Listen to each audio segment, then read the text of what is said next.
आप नींद में कई नकारात्मक चीजों या सकारात्मक चीजों को बढ़ा सकते हैं। ये बहुत आसान है, बस नींद की साधना। तो एक अलार्म से अचानक जागना जीवन जीने का सबसे अच्छा तरीका नहीं है।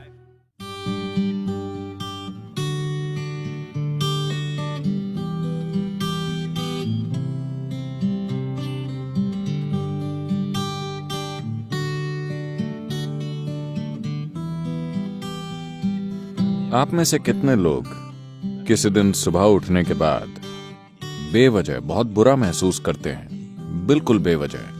अगर साल में कम से कम 2-3 बार भी ऐसा हो रहा है, अगर ऐसा है तो आपको सोने से पहले कुछ चीजें करनी चाहिए।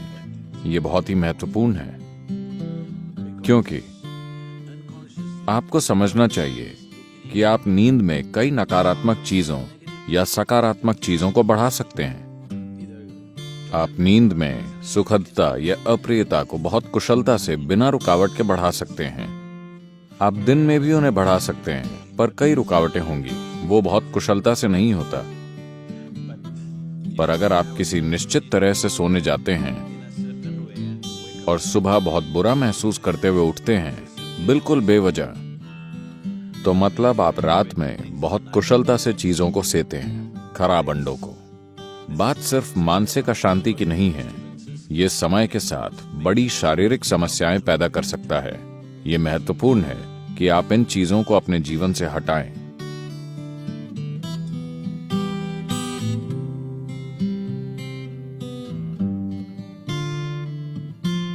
तो रात को सोने से पहले आपको कुछ चीजों का ध्यान रखना चाहिए।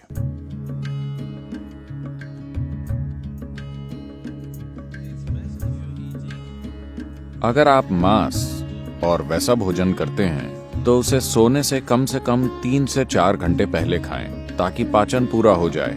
सोने से पहले थोड़ा पानी पीकर सोने जाएं। आप देखेंगे कि इसी से वो ठीक हो जाएगा।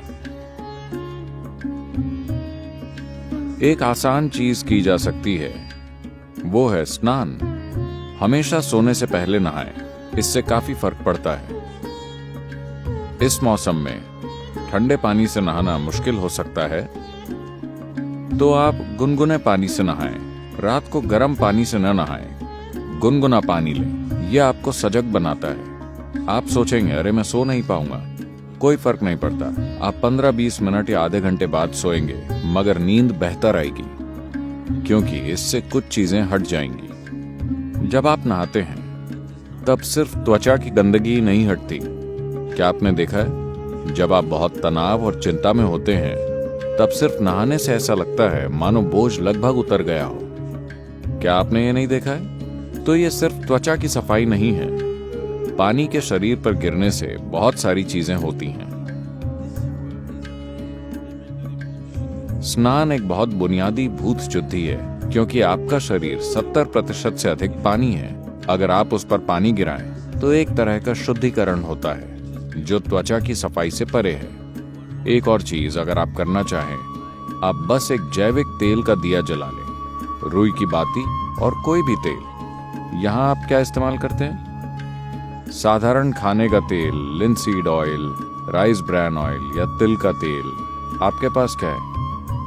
ऑलिव ऑयल, ठीक है। रुई की बाती के साथ कोई भी जैविक तेल लेकर एक छोटा दिया उस कमरे में कहीं जला लें जहां आप सोते हैं। आप देखेंगे कि ये चीजें बिल्कुल गायब हो जाएंगी। अगर आप कोई मंत्र जप सकें या सोने से पहले रात को योगाभ्यास कर सकें तो बिस्तर पर बैठकर उसे करें। अगर आप ईशा क्रिया करना चाहते हैं तो वो नेट पर उपलब्ध है। आमतौर पर भारत में आपसे कहा जाता है कि सोते समय अपना सिर उत्तर दिशा की ओर नहीं रखना चाहिए। आपको पता है, अगर आप रात में उत्तर की ओर सिर करके सोते हैं, जब आप लेटे हुए होते हैं तो धीरे धीरे खून आपके दिमाग की ओर बढ़ने लगेगा। When there is too much circulation in the brain, you cannot sleep peacefully. जब दिमाग में रक्त संचार बढ़ जाएगा तो आप शांति से नहीं सो पाएंगे। अगर आपके दिमाग में किसी प्रकार की भीतरी कमजोरी है या आप अधिक उम्र के हैं तो आप नींद में मर सकते हैं। हेमरेज हो सकता है क्योंकि ज्यादा खून दिमाग में घुसने की कोशिश करता है, जहां खून की नसें बाल जैसी होती हैं और चुंबकीय शक्ति कुछ ज्यादा खून भेजती है। सीधे खड़े होते समय ऐसा नहीं होता। जैसे ही आप लेटते हैं, सिर की ओर यह खिंचाव इतना तीव्र होता है कि खून धीरे धीरे दिमाग की ओर जाने की कोशिश करता है। तो इससे बचने के लिए यह सिर्फ उत्तरी गोलार्ध के लिए है। अगर आप ऑस्ट्रेलिया जाएं तो आपको सिर दक्षिण की ओर नहीं करना चाहिए। अगर आप भारत में हैं तो आपको सिर उत्तर की ओर नहीं रखना चाहिए। आप उसे और किसी भी तरह रख सकते हैं, वो ठीक है। इसे अपने मन में रखें कि आप सच में नाशवान हैं, ठीक है? सिर्फ शब्दों में नहीं, सच में। आप अभी मर सकते हैं। आप युवा हो या बूढ़े, कोई फर्क नहीं पड़ता, आप अभी मर सकते हैं, हाँ या ना? सोने से पहले बिस्तर पर बैठकर सोचें कि यह आपकी मृत्यु शैया है। आपके पास जीने के लिए सिर्फ 1 मिनट और है। पीछे मुड़कर देखें कि आपने आज जो किया क्या वो सार्थक है। सिर्फ ये आसान अभ्यास करें और आप नहीं जानते कि ये असल में कब होगा। आप मृत्यु शैया पर बैठे होंगे या अस्पताल में लेटे होंगे और कई तरह की चीजें आपसे जुड़ी होंगी। किसे पता वो कैसे होगा, पर रोज इसका आनंद लें कि आप अपनी मृत्यु शैया पर बैठे हैं। पीछे मुड़कर देखिए कि आज मैंने इन 24 घंटों में जो किया है क्या वो सार्थक है, क्योंकि अब मैं मर रहा हूं। अगर आप ऐसा करेंगे तो आप एक सार्थक जीवन जिएंगे, मेरा विश्वास कीजिए। तो रोज रात को सोने से पहले आप सभी को ऐसा करना चाहिए। आखिरी 3 मिनट जो भी चीजें आपने इकट्ठा की हैं, शरीर, मन की बातें, चीजें, छोटी चीजों को अनदेखा मत कीजिए। ये छोटी चीजें बड़ी चीजें हैं। मैंने देखा है कि कैसे लोग अपना तकिया भी लेकर चलते हैं क्योंकि वो बहुत महत्वपूर्ण है। तो आपका तकिया, आपकी चप्पल, अगर आपके रिश्ते हैं, सब कुछ जो आपने इकट्ठा किया है उसे एक ओर रखकर सोइए। अगर आप इस स्थिति में सोएंगे तो आप अधिक रोशनी, अधिक ऊर्जा और आपकी कल्पना से भी अधिक संभावनाओं के साथ जागेंगे। बस जीवन के रूप में सोइए, पुरुष या स्त्री के रूप में नहीं, इस या उस रूप में नहीं। सब कुछ नीचे रख दीजिए बस। ये बहुत आसान है, सिर्फ नींद की साधना। कम से कम इतना आपको करना चाहिए।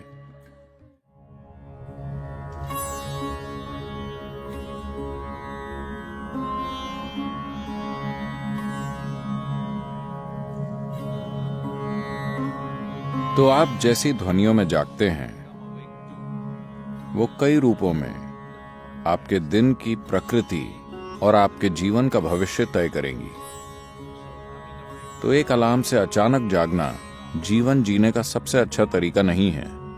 अच्छा होगा कि अगर आपकी नींद, जिस तरह का भोजन आप करते हैं और जिस तरह के विचार और भावनाएं अपने अंदर रखते हैं और आपने अपने शरीर में जीवंतता का जो स्तर बनाए रखा है, उससे तय होगा कि आपको कितनी नींद की जरूरत है। मान लीजिए आपको 8 या 12 घंटे की नींद की जरूरत है। मैंने गलत संख्या बोल दी। आपको जितनी भी नींद चाहिए, आप अपनी जरूरत जानते हैं। So you go to bed early enough. तो पर्याप्त जल्दी सोने चले जाएं ताकि आप अपने आप जाग सकें। अगर आप खुद जागते हैं और मान लीजिए आपको संदेह है कि आप जाग पाएंगे या नहीं, तो अगर आपके पास कोई मंत्र है, अगर आप किसी वैराग्य मंत्र से जुड़ गए हैं, तो आप उसका इस्तेमाल कर सकते हैं। शारीरिक रूप से आपका एक महत्वपूर्ण पहलू है आपका हृदय, जो आपके रक्त संचार के लिए पंपिंग स्टेशन है, जो शरीर में जीवन भरता है। ये ना हो तो कुछ नहीं होगा। ये बाईं तरफ से शुरू होता है। तो आपको पता है, भारत में आपसे कहा जाता है कि आप जब जागें तो आपको दाहिनी तरफ करवट लेकर उठना चाहिए। बताया है? अगर आप बाईं तरफ करवट लेकर उठेंगे तो आपके साथ खराब चीजें होंगी। खराब चीजें उस तरह नहीं, जब आप आराम की स्थिति में होते हैं, जब शरीर आराम में होता है, तो मेटाबॉलिक क्रिया धीमी होती है। जब आप उठते हैं तो सक्रियता में एक उछाल आता है।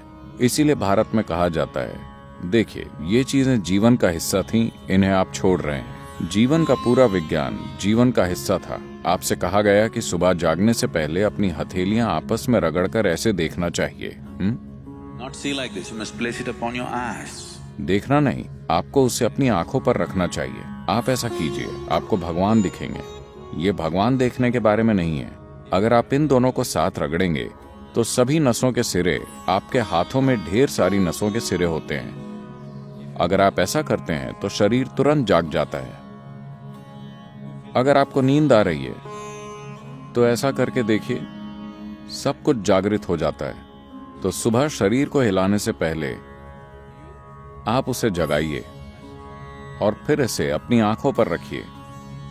तुरंत आपकी आंखों और आपकी इंद्रियों के दूसरे पहलुओं से जुड़ी नसें जागृत हो जाएंगी। शरीर के हिलने से पहले शरीर और दिमाग को जागृत होना चाहिए। इसके पीछे यही मकसद है, समझे? तो आप ऐसा कीजिए और फिर अपनी दाहिनी ओर करवट लेकर उठिए। आज अगर हम सब सोते हैं तो दुनिया में कल सुबह लगभग 2.5 लाख लोग नहीं जागेंगे प्राकृतिक मृत्यु के कारण। मान लीजिए आप कल सुबह जागे, आपकी गारंटी है? क्या आप गारंटी कार्ड के साथ आए? कोई गारंटी कार्ड नहीं। तो मान लीजिए आप जाग जाते हैं। बस इतना कीजिए, मैं बता रहा हूं, यह आपकी आध्यात्मिक प्रक्रिया का एक सरल पहला कदम है। कल सुबह जब आप जागें तब जांचिए आप वाकई जगे हैं, मर गए हैं। अगर आप जगे हैं तो एक छोटा सा जश्न तो बनता है। आपको उठकर नाचने की जरूरत नहीं है, कम से कम आप मुस्कुरा सकते हैं कि अब भी जीवित हैं। 2.5 लाख लोग मर गए, वो आपकी और मेरी तरह थे। They went off, isn't it? उड़ गए, है ना? कहीं भी देखिए वो नहीं मिलेंगे। यहां मैं अब भी जीवित हूं। एक बड़ी मुस्कुराहट आप देंगे? मैं मैनेज करने की बात कर रहा हूं। अगर 2.5 लाख लोग मर गए तो कम से कम 30 से 50 लाख लोगों ने अपना कोई प्रियजन खो दिया।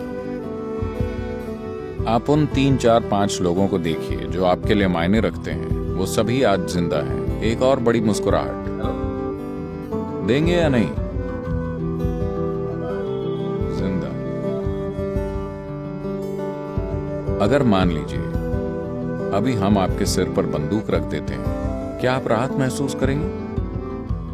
नहीं, आप डर जाएंगे, है ना? तो जीवित होना इतना कीमती है कि नहीं? आपका जीवित होना इतना कीमती है। तो कल सुबह 2.5 लाख लोग रात में मर गए, मगर आप अब भी जीवित हैं। क्या इसके लिए कम से कम एक बड़ी मुस्कुराहट नहीं होनी चाहिए? और सभी लोग जो आपके लिए मायने रखते हैं वो सब आज जीवित हैं। एक और बड़ी मुस्कुराहट।